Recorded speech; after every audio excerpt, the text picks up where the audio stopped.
deep tech moonshot projects spread across the next 10 years, roughly, a third to a fourth of his net worth to this cause. Clearly, he feels very passionately about it. We need more super companies that raise the bar and can act as an inspiration. Daniel Ek, who is the founder and CEO of Spotify, the guy is worth billions of dollars. He recently just donated or announced a 1 billion euro, $1.2 billion pledge to back deep tech startups in Europe. What he's saying here is he wants to have deep tech moonshot projects spread across the next 10 years. He's referring to machine learning, biotechnology, material sciences, and energy. I thought this part was interesting. I want to do my part. We all know that one of the greatest challenges is access to capital, right? And every entrepreneur, doesn't matter if you're a tech entrepreneur or an entrepreneur, you understand that quite abundantly. And he added, he wants to help these entrepreneurs, particularly these tech entrepreneurs, achieve a new European dream. I get really frustrated when I see European entrepreneurs giving up on their amazing visions, selling early on to non-European companies. Maybe like the US tech monopolies that have just steamrolled Europe.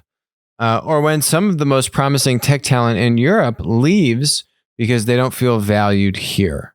X said, we need more super companies that raise the bar and can act as an inspiration. The guy isn't worth $20 billion. According to Forbes, he's worth $3.6 billion. So he's given roughly, a third to a fourth of his net worth to this cause. Clearly, he feels very passionately about it, and rightly so. I mean, we had Benedict Evans on a couple weeks ago, and this exact topic came up on the show, which was this idea around, the lost decade, the lost generation of tech entrepreneurs, that lack of homegrown tech community in Europe.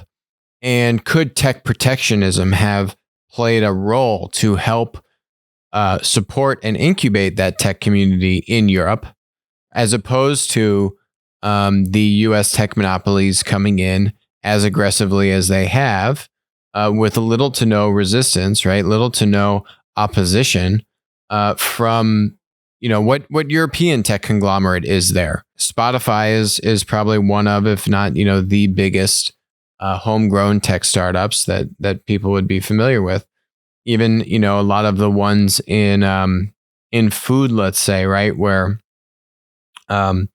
we had Grubhub, Seamless Web merge with Just Eat Takeaway, right?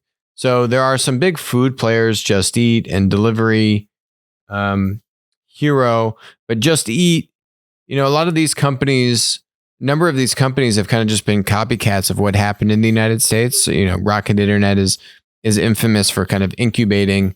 There's nothing for them to be ashamed of. They've made billions and billions of dollars doing this, but they take US tech business models and then bring them to Europe. And that's literally their business model, is to help incubate those and kind of be a fast follower of bringing these businesses to Europe.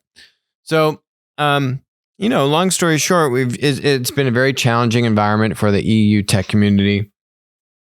We've touched on this, so that's why I thought it was really interesting here to see Daniel's, donation here. So there's a few other tidbits from his interview. We all know that one of the greatest challenges is access to capital, and that is why I'm sharing today. I'll devote $1 billion of my personal resources to enable the ecosystem of builders. So to do this by funding so-called moonshots, focusing on the deep tech to make a significant positive dent, and work with scientists, entrepreneurs, investors, and governments to do so. He expressed his desire to level up Europe against the US in terms of tech unicorns. Europe needs more super companies, both for the ecosystem to develop and thrive.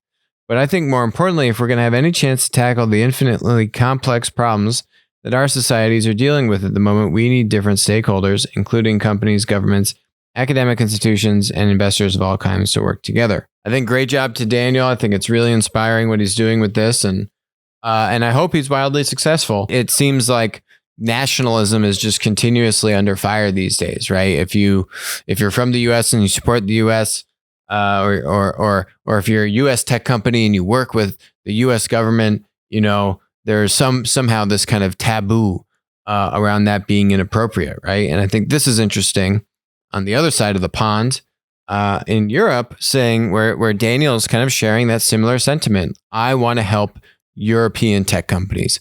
I want to help European entrepreneurs. He's not talking about putting this money into U.S. tech companies, right? That is abundantly clear. And I don't think there's anything wrong with that. Hi, this is Alex from Winner Take All. Thanks for joining us. Hope you enjoyed the content. Feel free to leave a comment, ask us questions, and definitely make sure to join us on our next live stream.